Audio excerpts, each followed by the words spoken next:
para Genesis Trader, ketemu lagi dengan saya Hadiran Menat dari Genesis Trading System, membuat trading Anda menjadi lebih mudah.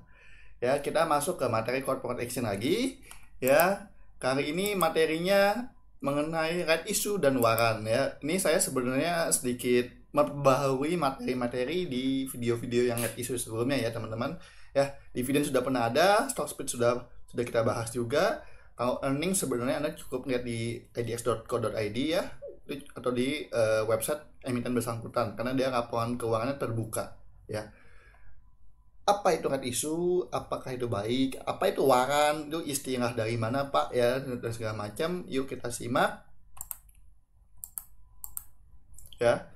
Right issue di sini dikenal juga dengan HMETD ya. Sebenarnya itu adalah salah satu cara teman-teman untuk menambah modal bagi perusahaan. Jadi pertama kali dia keluarin saham biasanya namanya IPO ya.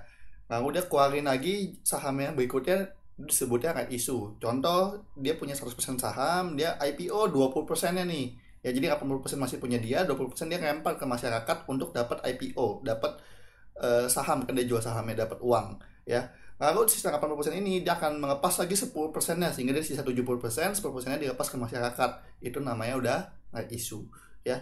Bisa berapa kali tergantung strategi si emiten ya. Prosesnya dilakukan dengan cara menerbitkan HMETD, hak memesan efek terlebih dahulu. Kenapa dikasih efek terlebih dahulu? Ya tadi lihat materinya, itu intinya adalah terkait ini teman-teman, supaya tidak ada efek delusi kepada pemilik saham yang lama ya. HMETD ini atau isu ini jika Anda dikasih karena Anda punya sahamnya, nanti kita belajar akan ada akhiran R di belakangnya. Contoh Wika, dulu ada Wika R, saham Telkom R, semua ada R itu nggak hak ya. Nah, ini adalah penawaran umum terbatas atau PUT ya. Jadi ini untuk yang punya sahamnya aja, nanti ada CUMDT juga Anda diperhitungkan, lalu Anda boleh menebus atau tidak, dan kita akan lihat berapa opsi dan berapa strategi di right issue ya. Intinya di portfolio ini tiba-tiba muncul R. Saya dulu pernah punya Wika jadi Wika R gitu ya, terus Telkom R seperti itu ya. Intinya ini terkait dilusi ya, kita belajar di dilusi itu apa ya.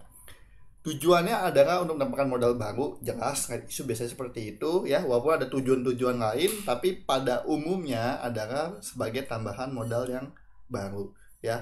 Apakah right issue baik atau buruk? Ya kan nambah modal nih ya. Nah, kita lihat nih, modalnya untuk apa nih?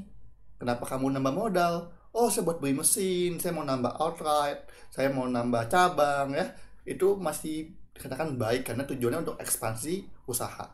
Tapi saya right issue, dulu Pak, saya udah bayar utang ya, saya sudah kebenget nih, udah di BU nih. Ya itu ya, right isunya perusahaannya nggak bagus nih kinerjanya kan gitu ya. Namun secara umum right issue ini tidak disukai investor. Kenapa? Karena ada efek delusi tadi ya. Nah, yuk kita belajar apa itu delusi. Contoh ya, perusahaan LPKR ya yang tadi kita coba bahas. Misalkan di masyarakat nih ada sebanyak 1000 lembar nih. Lalu saya, Pak Rudi, ya, memiliki 100 lembar. Maka Pak Rudi ini sebenarnya memiliki 10% perusahaan LPKR, ya. Jelas ya, ada 1000 lembar di pasar, ya. Dia memiliki 100 lembar, maka dia punya 10% ya, 100 bagi 1000. Clear, ya. Lalu berdasarkan RUPS, LPKR membutuhkan tambahan modal, ya. Dihitung-hitung, wah kita harus terbitkan lagi nih 200 lembar saham baru nih. Ya, maka yang dipasar dari tadi 1000 menjadi 1200. Yang kalau saya sebagai Pak Rudi, saya tidak, kan ini RUPS menyepakati akan butuh tambahan modal ya, dia melepas sahamnya. Nah, saya pemilik saham yang lama nih 10% Pak Rudi. Kalau saya nggak ikutan setor modal ya, saya akan terdelusi. Artinya apa? Kepemilikan saya akan tergerus atau berkurang. Dari mana nih? Tadi kan 100 bagi 1000 punya 10%. Karena isu 200 lembar, maka kan di pasar jumlah totalnya kan jadi 1200 nih ya. Jadi 200 lembar ini menambahkan jumlah saham beredar, pembagiannya jadi berubah nih, jadi 1200 nih. Yang tadi saya punya 10% karena dibagi 1000, sekarang 100 bagi 1200 kalau saya nggak tebus, maka saya tergerus 1,7%. Yang tadi saya punya kekuatan 10% di LPKR, sekarang hanya sisa 8,3 kalau saya nggak tebus. Ya, apa itu tebus atau segala macam kita lihat di materi berikutnya. Tapi teman-teman, derusi artinya adalah tergerus atau berkurangnya kepemilikan kita di perusahaan tersebut, ya, kepemilikan saham kita di perusahaan tersebut, ya, itu derusi, ya. Oleh karena itu, aksi korporasi ini disebut juga HMETD.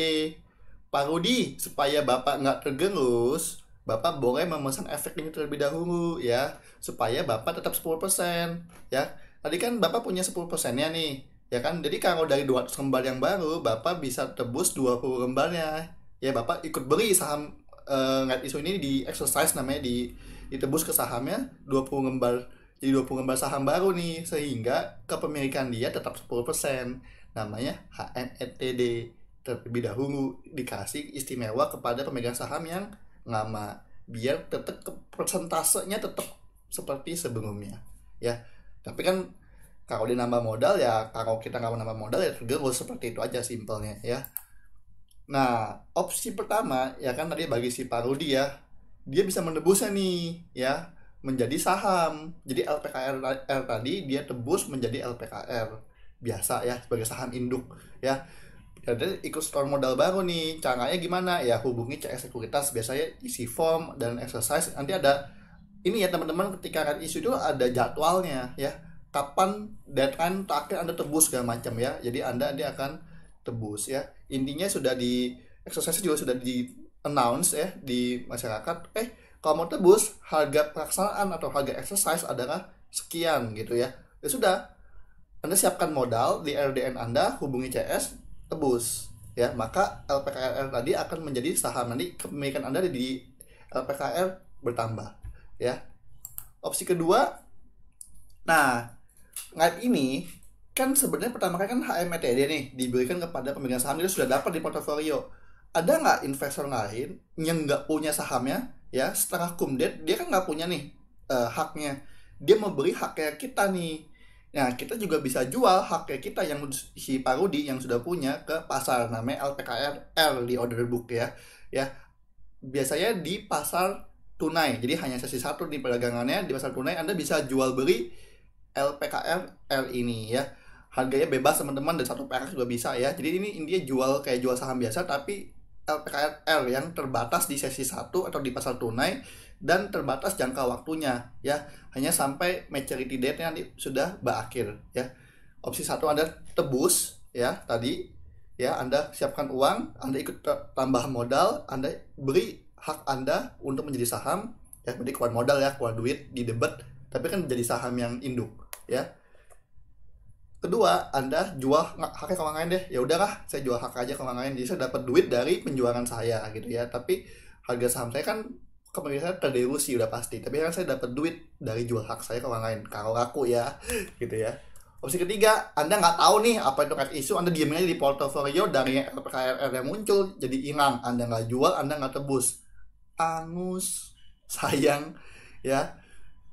Paham teman-teman, ya? 1 Anda tebus, 2 Anda jual, 3 Anda nggak tahu apa-apa, jadi Anda biarin angus. Terus udah terdelusi, haknya angus lagi, ya kan?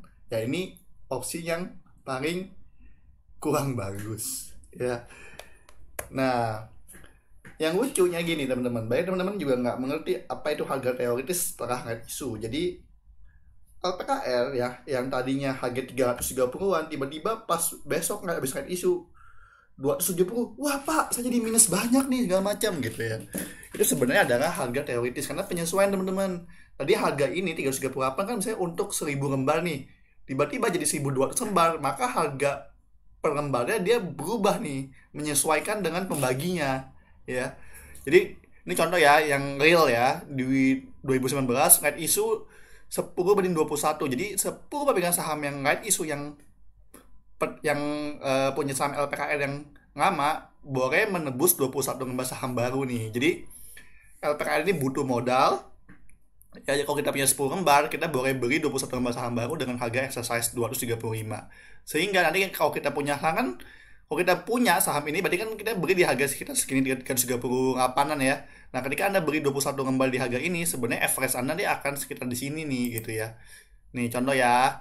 Anda punya 10 lembar nih LPKR, Anda beli nih 338. Anda kan dapat hak tebus 21 lembar. Anda berilah 21 lembar itu di harga 235, di harga exercise-nya kan, Anda tebus siapin duit. Maka harga yang tadi Anda punya average modalnya nih 338 kali 10 tambah 235 kali 21. Kan gini, Anda punya 10 lembar, Anda beri lagi 21 lembar dengan right Anda kan. Jadi Anda punya total 31 lembar. Maka harga Anda sebenarnya jadi 268. Ya kan, opennya 270, mirip-mirip dengan harga open karena harga teoritisnya adalah di sekitar 268. Ya, karena jumlah sahamnya beredar bertambah, maka harganya penyesuaian teman-teman ya. Harga teoritis adalah harga realnya setelah penambahan jumlah saham beredar tersebut. Ya. Jadi kalau Anda nggak tebus ya udah, berarti dari 338 ke 268 ya Anda rugi gitu. Tapi kan Anda akan menjual ininya di pasar. Ya kecuali Anda ambil opsi 3, udah ini yang rugi, Anda nggak jual haknya yang ruginya double gitu ya. Makanya opsi 1 opsi 2 Anda mesti paham. Ya. Jelas teman-teman nggak isu? Kita lanjut ya. Keuangan. Waran ini sebenarnya mirip-mirip dengan isu ya, dengan stock split, ada kumdir dan segala macam. Waran ini sebenarnya adalah sebuah hak juga yang diberikan kepada pemegang saham untuk memberi harga saham induknya juga nih di exercise price, di eksekusi ya. Biasanya waran ini bisa dieksekusinya setelah 6 bulan dari penerbitan warannya ya, sampai 5 tahun atau ada yang waran seterusnya ya. Tapi kurang lebih biasanya 6 bulan sampai 5 tahun. Kalau tadi right issue kodenya L, kalau waran kodenya W. Ini bukan saham teman-teman, ini adalah hak. Seperti right issue ini adalah hak. Anda bisa tebus, bisa jual, Anda nggak ngapa-ngapain ya angus gitu. Waran ya sama. Kalau Anda nggak apa-apain ya bisa angus juga gitu ya sampai jatuh tempo. Cuma jatuh temponya agak lebih panjang ya. Tujuannya biasanya waran ini diterbitkan supaya sebagai pemanis teman-teman. Emang kurang gula ya kan? Nggak juga, tapi kita akan bahas nih apa itu pemanisnya ya. Jadi kayak insentif teman-teman. Jadi ketika IPO biasanya IPO Anda beli saham saya, Anda dapat juga warannya ya. Atau yang kedua, Anda beli right issue ini, tebus, Anda juga dapat warannya. Intinya waran sebenarnya juga sebagai penambah modal ya. Kita akan coba lebih detail lagi ya. Intinya adalah hak bukan kewajiban. Jadi investor seperti tadi opsinya boleh tebus, boleh jual, nggak tahu apa-apa, angus gitu ya. Investor juga bisa menjual hak warannya di pasar seperti tadi, tapi dia relatif lebih ini ya, lebih fluktuatif biasanya. Contoh ada BNPT, ada BNPTW, Friend, ada Friendway, itu adalah warannya ya. Ditandai dengan seri, jadi bisa keluarin berapa seri waran nih, seri 1 expired sekian, seri 2 expired sekian. Dan ada rasio ya. Jadi kayak isu tadi 10 lembar LPKL dapat 21 lembar saham right isunya boleh ditebus ya. Kalau ini misalnya ada juga 5/7 atau 4/5 dan segala macamnya ya. Itu rasio-rasionya ya. Kita akan bahas nanti lebih detail di ilustrasi dan di contoh biar teman-teman akan lebih ngerti nih apa itu waran ya. Secara aturan gini teman-teman, karakter waran ya, biasanya masa berlakunya 6 bulan, tapi tidak ada fraksi harga, tidak ada auto reject, biasanya juga harga sahamnya intinya tidak melebihi harga induk saat ini, aturan seperti itu ya. Kalau zaman dulu mungkin bisa, sekarang udah tidak bisa. Tujuannya biasanya untuk menambah modal ya. Ya, wajib melaksanakan sampai jatuh tempo ya, hati-hati ya. Nah, ini yang ini saya langsung detail aja ya. Jika teman-teman nggak tebus nggak konversi, takutnya hangus ya. Tidak ada auto reject, tidak ada fraksi harga. Jadi dari 1 perak, 2 perak, 3 perak, 4 perak bisa. Jadi kalau teman-temannya tiba-tiba waran itu 300%, 400%, ya nggak heran. 1 perak ke 10 perak kan udah hampir berapa? 100% lebih, 1000% makanya kan 1 ke 10 gitu ya. Ya, 10 kali lipat ya. Hati-hati ya. Harga wajarnya kita bisa hitung juga teman-teman. Jadi ada istilah-istilah nanti ya. Harga wajar waran adalah harga induk dikurangi harga exercise atau harga pelaksanaan. Exercise price adalah jumlah dana yang harus dikeluarkan untuk menebus. Jadi ya harga pelaksanaan tersebut seperti tadi right issue. Ada listing date ya, tanggal di mana waran diterbitkan, ada masa konversi, ada maturity date ya, deadline di akhir ketika Anda untuk eksekusi ya. Mungkin akan kurang jelas tapi saya akan lebih kasih contoh lebih detail ya. Bisa di case Anda dapat seperti ini ya, maturity date, expiry date, exercise price ya. Contoh ya, harga induknya 200 nih, jadi harga saham induknya 200 nih, eksekusinya 155, maka harga wajar warannya sebenarnya di Rp45 per lembar.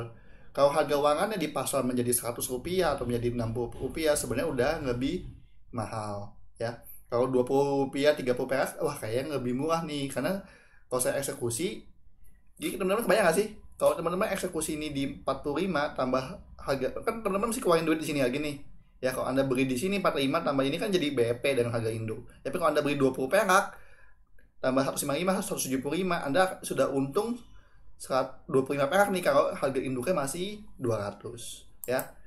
Contoh ya, ada ABCD saham emiten nih ya. Berhak atas 5 HMETD yang isu tadi ya. Terus setiap HMETD kalau Anda tebus, Anda mendapatkan lagi bonus 7 waran. Jadi pemanis nih teman-teman. Maksudnya itu gitu. Jadi perusahaan kalau suruh tebus langsung, investor kan uangnya terbatas. Nah, tapi bagi investor yang punya dana lebih, dia nanti gini, emiten nggak butuh dana yang langsung di muka karena Anda butuh termin. Jadi dia HMETD dulu deh, Anda store uang, saya dapat duit sebagai emiten, Anda dapat saham saya. Ya, lalu setelah berapa 6 bulan kemudian Anda bisa tebus warannya, saya dapat duit lagi nih si emiten dan Anda dapat saham saya ya. Jadi bisa untuk emiten dapat duit secara berkala ya. Contoh net isunya 1:5, net isu keuangannya 5:7 ya misalnya gitu ya. Nah, saham induk 100, net isu 50 ya. Maka sebenarnya emiten ABCD ini berpotensi mendapatkan tambahan modal tapi nggak satu kali di muka nih. Kok IPO kan satu kali doang nih ya, habis itu net isu Anda dapat lagi modal, waran dapat lagi modal, tapi ada aturannya ya. Waran dengan isu proporsinya kalau ditebus semua tidak melebihi sekian persen dari kepemilikan perusahaan. Jadi tetap mayoritasnya siapa nanti mesti sudah dijelaskan aturannya. Makanya butuh pengajuan, nanti di prospektus juga muncul seperti itu ya. Nah, intinya begini teman-teman, ada saham induk Rp200 per lembar misalnya ya, ini ganti ya, net isu exercise Rp100 per lembar, waran exercise Rp100 per lembar. Misalkan saham induknya turun ke 50, Anda mau tebus warannya nggak? Gitu ya. Karena gini, kalau warannya turun, warannya kan Anda tebus kan udah nggak mau kan Rp100 nih, udah ditentukan nih di maturity date ya.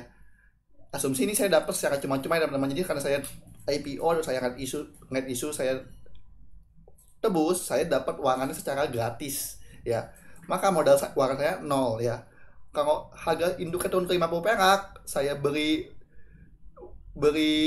warannya nih, saya tebus nih ya, jadi saham nih ya, haknya saya pakai untuk membeli sahamnya, maka modal saya kan Rp100, turun ke 50 ya, saya udah rugi 50%, ngapain saya tebus? Biasanya kalau seperti ini saya tidak akan tebus ya, mendingan saya jual warannya gitu ya. Tapi beda cerita kalau teman-teman seperti ini nih, misalkan saham induknya ini yang ketika itu naik nih ke Rp400 nih ya, saya waran dapat cuma dapat 0, saya tebus Rp100, maka modal saya Rp100, naik ke 400 ya, saya pasti ngamen-ngamen, semua orang pengen tebus nih, langsung untung teman-teman, modal 100 bisa jual 400 gitu loh. Clear? Kalau teman-teman oh ya nggak punya warannya, cepat-cepat beli warannya nih teman-teman, rame-rame di masyarakat ya. Berapa warannya? Harganya 200, oke, beli waran 200 tambah lagi tebus 100, modal 300, induknya udah 400 nih, masih untung Rp100, jadi masih oke gitu ya. Nah seperti itu juga ya, jelas teman-teman. Nah itu waran ya. Terima kasih sudah mengikuti video ini, sampai jumpa di video berikutnya. Happy profit.